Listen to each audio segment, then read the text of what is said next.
Hello students, welcome back to my channel. आशा करती हूँ आप लोग सब लोग अच्छे होंगे एंड मेरे लेक्चर्स आप लोग देख रहे होंगे, फिजिक्स और मैथ्स दोनों के।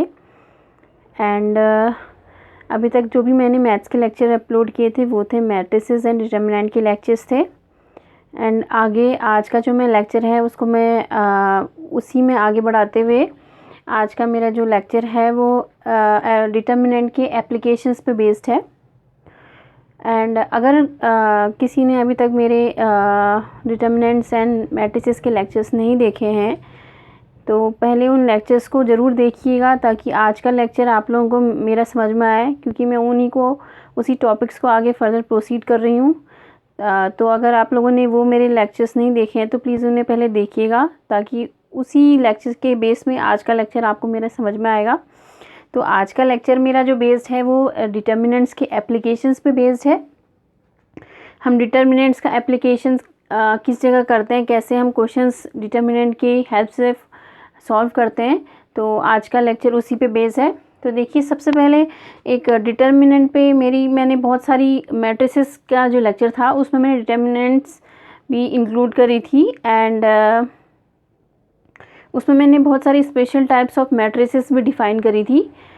एंड उसमें से कुछ दो टाइप्स ऑफ मैट्रिसेस ऐसी हैं जिनका डेफिनेशन डिटर्मिनेंट्स के टर्म्स में डिफ़ाइन होता है। तो वो मैट्रिसेस मैं आज पहले डिफ़ाइन कर रही हूँ। एक है ऑर्थोगोनल मैट्रिक्स एंड सेकंड है यूनिटरी मैट्रिक्स, क्योंकि इनकी डेफिनेशन ही हमारे डिटर्मिनेंट से रिलेटेड है।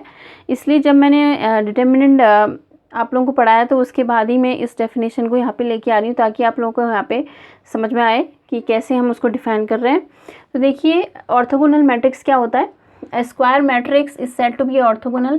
कोई मैट्रिक्स को हम ऑर्थोगोनल मैट्रिक्स तब कहेंगे if A into A transpose is equal to I और A transpose into A is equal to I। अगर ये वाला टर्म किसी मैट्रिक्स में अगर ये चीज़ें सेटिस्फाई हो रही है तो वहाँ पे हम उस मैट्रिक्स को ऑर्थोगोनल मैट्रिक्स कहेंगे। ठीक है, अब देखिए एक दूसरे टर्म्स में भी हम डिफ़ाइन कर सकते हैं। The determinant of orthogonal matrix is either +1 और -1। ठीक है, अगर कहीं पे ऑर्थोगोनल मैट्रिक्स है, अगर उसका हम डिटर्मिनेंट फाइंड करेंगे तो हमेशा उसका डिटर्मिनेंट की वैल्यू +1 एंड -1 होगी। ये ऑर्थोगोनल मैट्रिक्स की डेफिनेशन है। देखिए अब कैसे वो उसकी वैल्यू +1 और -1 आती है, यहाँ पे मैं आपको डिफाइन कर रही हूँ। If A is an orthogonal matrix, अगर ए कोई ऑर्थोगोनल मैट्रिक्स है तो हम क्या लिख सकते हैं, A transpose into A is equal to I. ये ऑर्थोगोनल मैट्रिक्स की डेफिनेशन है। ठीक है, अब देखिए इसके बाद क्या करते हैं, हम दोनों साइड डिटर्मिनेंट लेते हैं। तो so determinant of A into A transpose is equal to determinant of I. दोनों साइड हमने डिटर्मिनेंट ले लिया।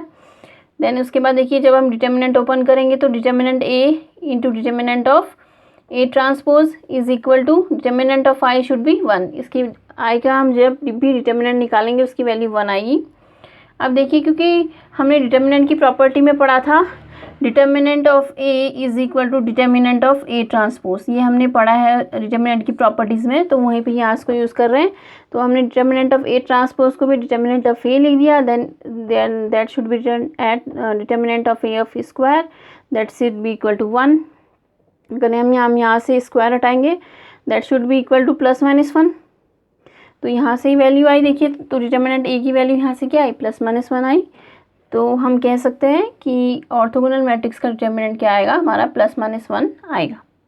ठीक है, यहाँ से हमें पता चल गया।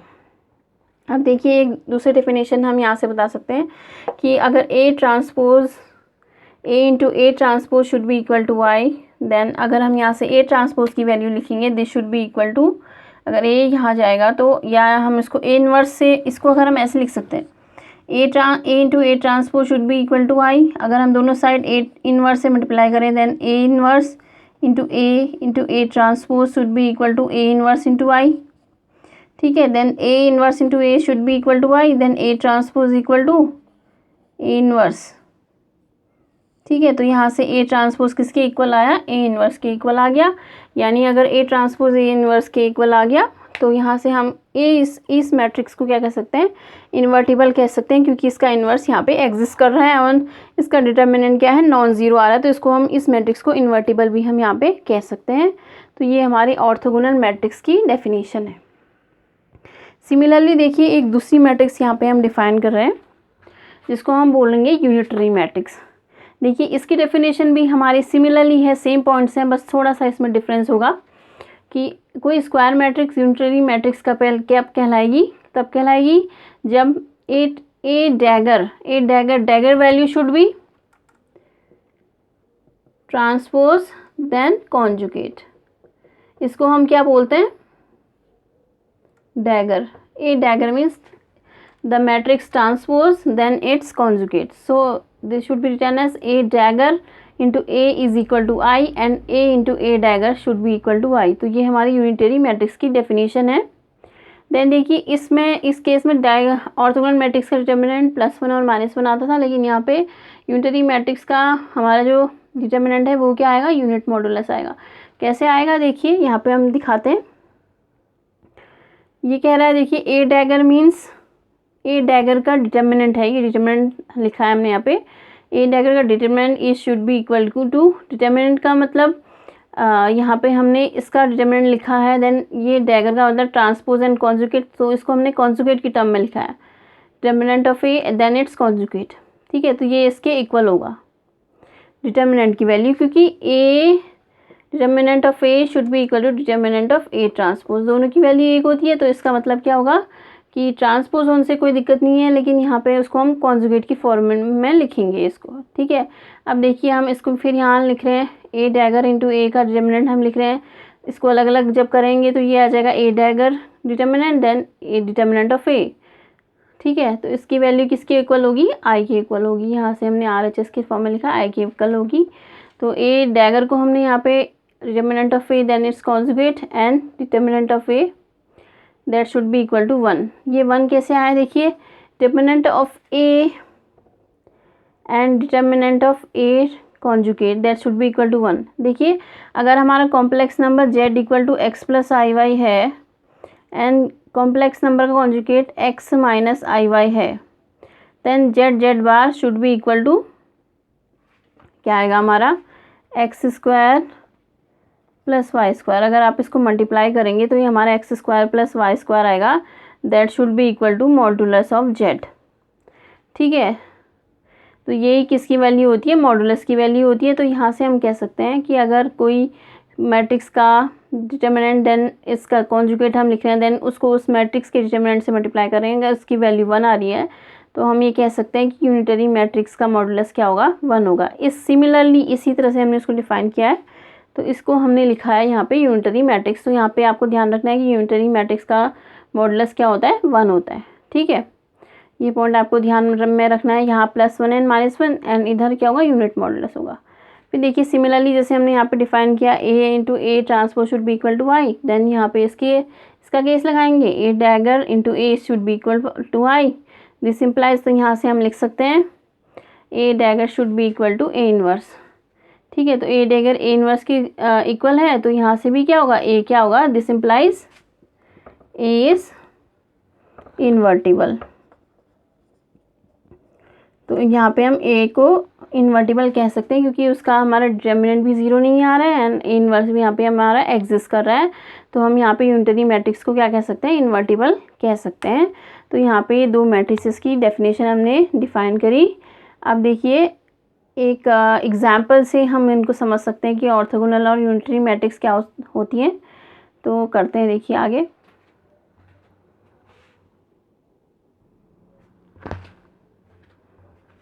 अब देखिए यहाँ पे हम 2 एग्जाम्पल कर लेते हैं कि हमें यहाँ पे प्रूफ करना है कि ये मैट्रिक्स ऑर्थोगोनल है या नहीं। तो इसके लिए हम देखिए फॉर ऑर्थोगोनल मैट्रिक्स इसको प्रूफ कर लेते हैं। For orthogonal matrix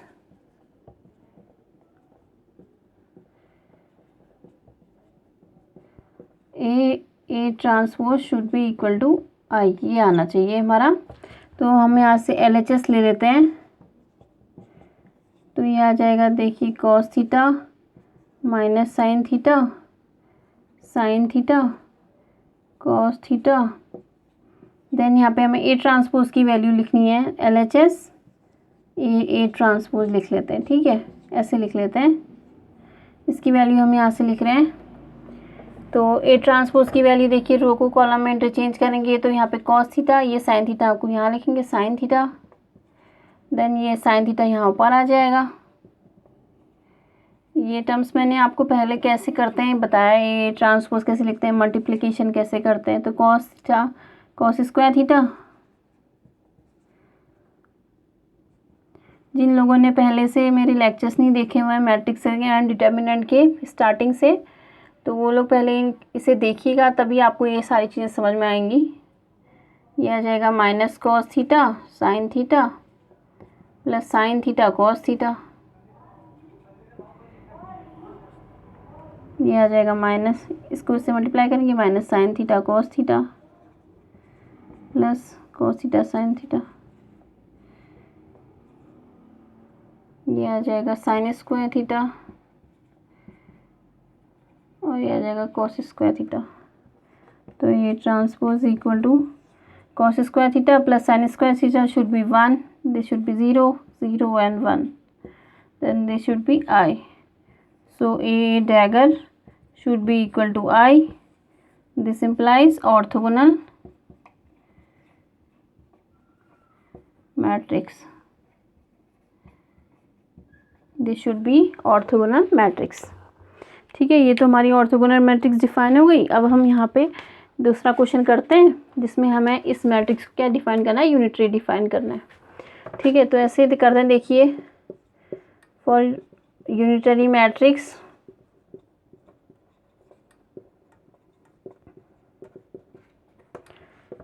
A dagger should be equal to I, ये हमारा ये आना चाहिए। तो सबसे पहले हम ऐसे करते हैं, देखिए LHS निकालते हैं, ए डैगर। ठीक है, तो इसकी वैल्यू देखिए ए है, ए की वैल्यू है 1/√3, 1 minus i, 1 plus I minus 1। तो देखिए अब ए डैगर निकालना है। ए डैगर होता है ट्रांसपोज देन उसका कॉन्जुगेट। अब देखिए ये हमारी ये मैट्रिक्स है, इसका पहले हमें ट्रांसपोज निकालना है। पहले यहाँ पे 1/√3 लिख लेते हैं, इसका ट्रांसपोज आएगा, देखिए 1, ये 1 प्लस आई यहाँ आएगा, ये 1 प्लस आई यहाँ आएगा, ये रो जो कॉलम इंटरचेंज हो जाएंगे, 1 प्लस आई यहाँ आएगा, देन उसका हमें कॉन्जुगेट लिखना है। तो 1 माइनस आई, ये 1 माइनस आई यहाँ चले जाएगा, देन इसका कॉन्जुगेट हमें लिखना है, तो 1 प्लस आई यहाँ पे आ जाएगा, एंड ये देन -1, 1/3 1/3 1/√3 एंड 1/√3 1/3। अब देखिए इनको इंटरचेंज करेंगे, मल्टीप्लाई करते हैं, 1 plus i, 1 minus i, 1 plus 1 plus 1, 1 plus i and -1 plus i, यहाँ पे 0 आ जाएगा। ये 1 minus i and -1 minus i, ये 0, 1 माइनस आई और 1 प्लस आई, ये आ जाएगा 1 प्लस 1 प्लस 1, ये आ गया। ठीक है, आप इनको मल्टीप्लाई करके देखिएगा, आपका यही आएगा। तो this should be equal to 1/√3, 3 0 0 3, 1/3 है sorry, then this should be equal to, ये 3 हम अंदर ले जाएंगे तो ये आएगा 1 0 0 and 1, this should be equal to I. So A dagger should be equal to I, this should be unitary matrix. तो ये हमारी यहाँ पे यूनिटरी मैट्रिक्स प्रूफ हो गई है। ठीक है, अब देखिए आगे बढ़ते हैं इसके बाद।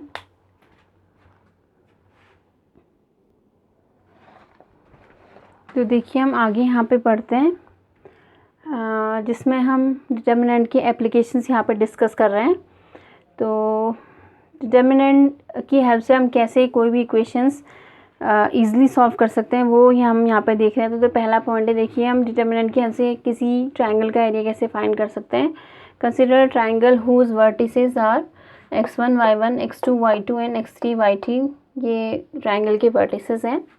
Then it's area is given by the expression, अगर कोई ट्रायंगल के 3 वर्टिसेस हमें दिए गए हैं तो उसका एरिया हम लिखते हैं, ट्रायंगल का area is equal to half x1 y2 minus y3 plus x2 y3 minus y1 plus x3 y1 minus y2, ऐसे हम इसका एरिया लिखते हैं। देन देखिए अगर हम इसको डिटर्मिनेंट की फॉर्म में लिखना चाहें तो हम इसको सीधे लिख सकते हैं यहाँ डिटर्मिनेंट से। इसको मैं आप कैसे लिखते हैं वो नहीं बता रही, बस आप यहाँ पे एक्सप्रेशन ध्यान में रख लीजिएगा। कहीं पे अगर हमें ट्राइंगल दिया है, उसके 3 वर्टिसेस दिए हैं, तो उसका एरिया हम यहाँ से इजीली फाइंड कर सकते हैं। तो देखिए डिटर्मिनेंट को हम कैसे लिखते हैं यहाँ पे। तो देखिए ट्राइंगल का एरिया हम यहाँ पे ऐसे लिखेंगे, the area of triangle should be equal to half x1 y1 x2 y2 x3 y3। ठीक है, तो हम ऐसे लिखेंगे एंड लास्ट वाले कॉलम में हम 1 1 लिख देंगे ताकि हम यहीं से किसी ट्राइंगल का एरिया फाइंड कर सकते हैं। तो यही हमारा किसी ट्राइंगल के एरिया निकालने का तरीका है। वहाँ से हम इस डिटरमिनेंट में आप 3 वर्टिसेस की वैल्यू रख दीजिए, देन इसको ओपन करिए, तो यहाँ से आपका area of triangle find out हो जाएगा। ठीक है, ये वाला एक्सप्रेशन आपको ध्यान में रखना है क्वेश्चन सॉल्व करने के लिए। ठीक है, अब देखिए सेकंड पॉइंट है, कैसे है condition of collinearity of 3 points. ठीक है, कि कोलिनियर होने की कंडीशन क्या है। कोलिनियर यानी सारे पॉइंट्स एक ही लाइन में हो, उसके लिए क्या कंडीशन है। Let A x1 y1 b x2 y2 and c x3 y3 भी 3 पॉइंट्स। अगर ये 3 पॉइंट्स हैं तो ए बी सी को हम कोलिनियर तभी कहेंगे जब वो कोई भी एरिया कवर नहीं करेंगे। किसी प्लेन में 3 पॉइंट्स अगर कोई भी एरिया कवर नहीं करेंगे तो वो पॉइंट्स क्या होंगे, कोलिनियर हमारे कहलाएंगे। यानी अगर भी हमने किसी ट्रायंगल का एरिया यहाँ से हमने लिखा था, अगर वो 3 पॉइंट्स कोई भी एरिया कवर नहीं कर रहे हैं, अगर वो कोलिनियर है तो उनका एरिया क्या होगा, 0 होगा। तो यहाँ से हमने लिखा किसी 3 पॉइंट्स के रेस्पॉन्डिंग जो ट्रायंगल का एरिया होगा वह 0 होगा अगर वो कोलिनियर होंगे। तो यहाँ से हमने उसमें कंडीशन लगाई। देन देखिए उसका एरिया हम यहाँ से लिख सकते हैं हाफ x1 y1 1, यहाँ से देख जैसे हमने लिखा है x2 y2 1 and x3 y3 1। इसकी वैल्यू क्या होगी, 0 होगी। अगर ये कोलिनियर होंगे देन यहाँ से हाफ 2 यहाँ चले जाएगा RHS में, तो इस डिटरमिनेंट की वैल्यू 0 होगी, तभी हमारे 3 पॉइंट्स क्या कहलाएंगे, कोलिनियर कहलाएंगे। That is A, B and C are collinear. ठीक है, अगर कोलिनियर होने की ये कंडीशन है कि उसके डिटरमिनेंट की वैल्यू क्या होनी चाहिए, 0 होनी चाहिए, तभी हम उनको कोलिनियर कहेंगे। ठीक है, अब उसके बाद आगे हम एप्लीकेशंस देखते हैं। और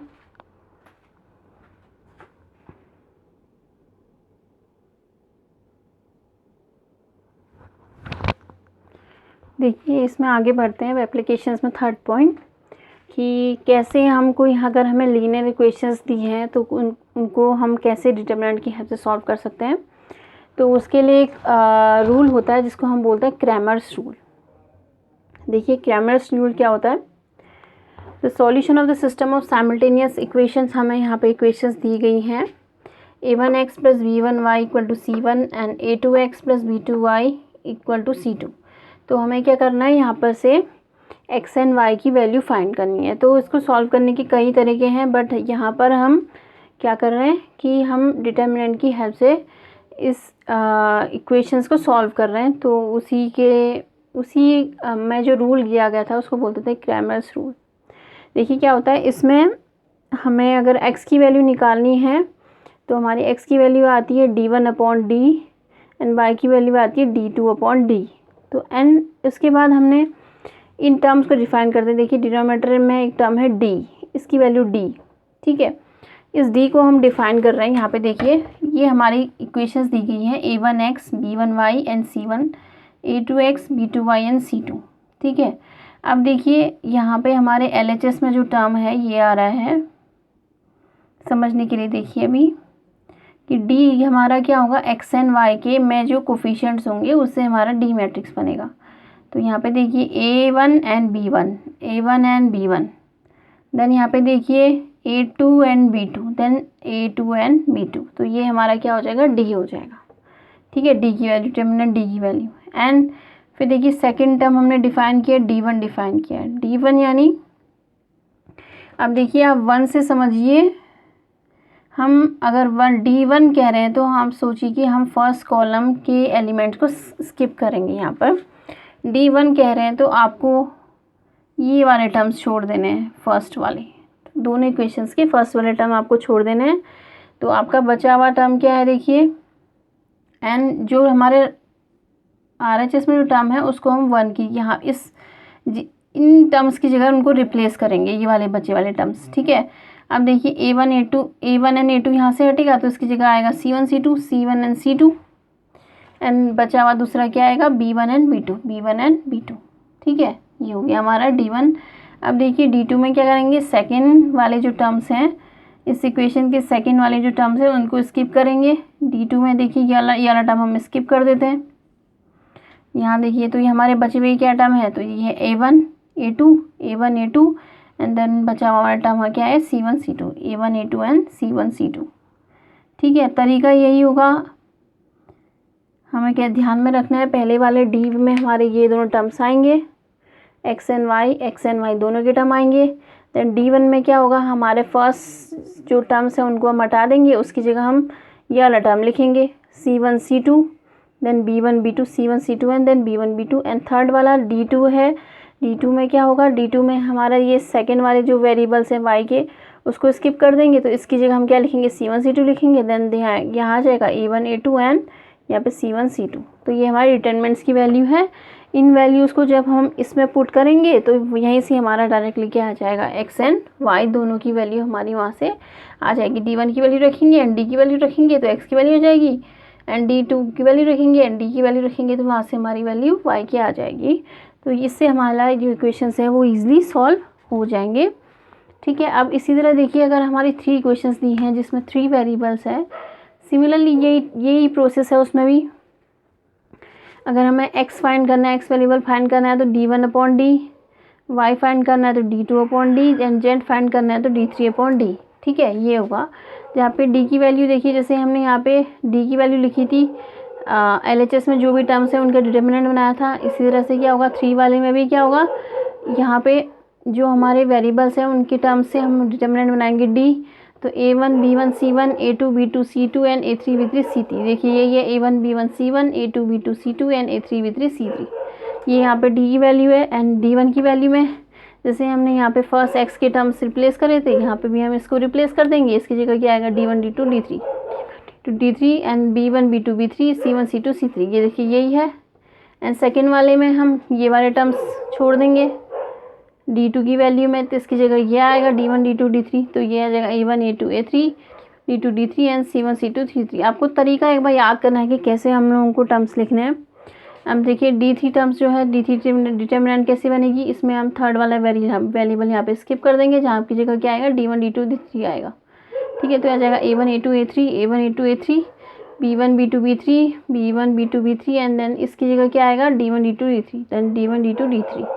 तो ये हमारा यहाँ पे हमने D भी डिफाइन कर दिया, D1 भी डिफाइन कर दिया, D2 भी डिफाइन कर दिया, D3 भी डिफाइन कर लिया। अगर इन सब की वैल्यू हम यहाँ पे इस टर्म में रखते हैं तो यहाँ से हमारे x and y and z की वैल्यू हम यहाँ से इजीली फाइंड कर सकते हैं। तो इसको हम एग्जाम्पल से समझते हैं, आगे देखते हैं।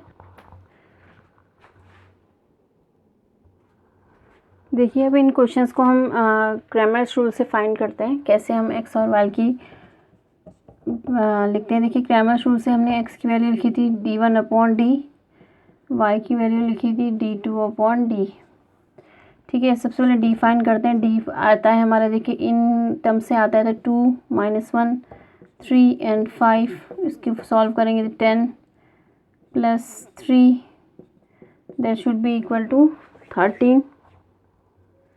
ये हमारा डिटर्मिनेंट D आया। देन D1 लिखते हैं। देखिए हम D1 में यार फर्स्ट जो वेरिएबल्स होते हैं कॉलम के उनको रिप्लेस करते हैं तो आएगा 17 6 -1 और 5।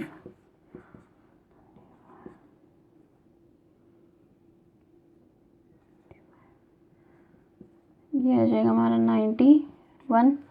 91 आ गया हमारा ही। एंड देन D2 लिखेंगे। देखिए D2 हमारे ये y के टर्म से रिप्लेस कर देंगे तो आ जाएगा 2 3 17 एंड 6, ये 12 -51, तो ये आ जाएगा। देखिए 51 11 में से अगर हम 51 9 4 39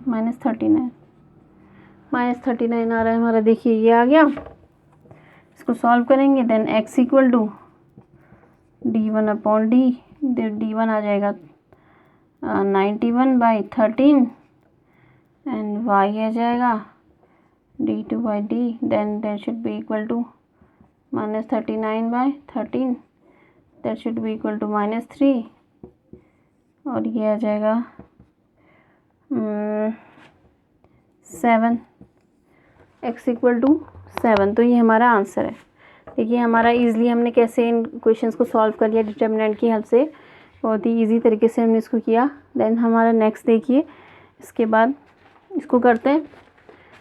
तो यहाँ से हम लिख सकते हैं x equal to d1/d, y equal to d2/d and z equal to d3/d। देखिए d हम यहाँ से लिख सकते हैं 5 - 7 1 6 - 8 1 3 2 - 6, then that should be equal to, आप इसको यहाँ पे वैल्यू फाइंड करेगा। देन यहाँ से मैं d1 लिख लेती हूँ। देखिए d1 आ जाएगा 11 15 7 एंड यहाँ पे आ जाएगा -7 -8 2, ये 1 -1 एंड -6 एंड d2 आएगा। देखिए यहाँ पे 5 6 3 11 15 7 एंड 1 -1 -6 एंड d3 की वैल्यू देखिए 5 6 3 -7 -8 2 एंड यहाँ पे आ जाएगा 11 15 एंड 7। ठीक है, इसकी वैल्यू भी आप लोग फाइंड करेगा। यहाँ से d1 d2 d3 की वैल्यू हम फाइंड करेंगे, देन इसमें पुट करेंगे। देन यहाँ से आप मुझे x y z की वैल्यू आप लोग कमेंट में मुझे ज़रूर बताइएगा कि आप लोगों की x y z की वैल्यू कितनी आई। ये मुझे ज़रूर यहाँ पे सॉल्व करके बताइएगा। ये डिटरमिनेंट सॉल्व करना मैंने आपको पिछले लेक्चर्स में बता रखा है, तो इसको आप ओपन करके यहाँ पे लिख के मुझे x y z की वैल्यू जब निकाल के बताइएगा कि क्या आप लोगों की वैल्यू आई। कमेंट बॉक्स में कमेंट ज़रूर करिएगा। ठीक है, तो आगे देखिए हम जितने भी कॉम्पिटिटिव एग्ज़ाम हैं उसमें जो भी क्वेश्चंस आए रहेंगे मैट्रिक्स एंड डिटरमिनेंट से रिलेटेड, वो क्वेश्चंस हम करते रहेंगे। आई होप आप लोगों को मेरे लेक्चर ज़रूर पसंद आ रहा होगा, कि जो भी मैंने लेक्चर्स बताए हैं उनसे आप लोगों को हेल्प मिल रही होगी। देन आगे भी मैं लेक्चर्स बनाती रहूँगी। तो अगर आप लोगों को मेरे लेक्चर्स पसंद आ रहे हैं तो मेरे लेक्चर्स को ज़रूर लाइक करिएगा, सब्सक्राइब करिएगा एंड बेल आइकन को प्रेस जरूर करिएगा, ताकि आगे के लेक्चर्स के नोटिफिकेशंस आप तक पहुंच सकें। एंड कमेंट ज़रूर करिएगा कि आगे जितने भी लेक्चर्स हैं उसमें मैं करेक्शन कर सकूं। आप लोगों को अगर कहीं पे कोई प्रॉब्लम है या कोई प्रॉब्लम आपकी सॉल्व आउट नहीं हो रही है, उसको कमेंट में ज़रूर बताइएगा, ताकि उसके सॉल्यूशन मैं आपको दे सकूँ। And thank you.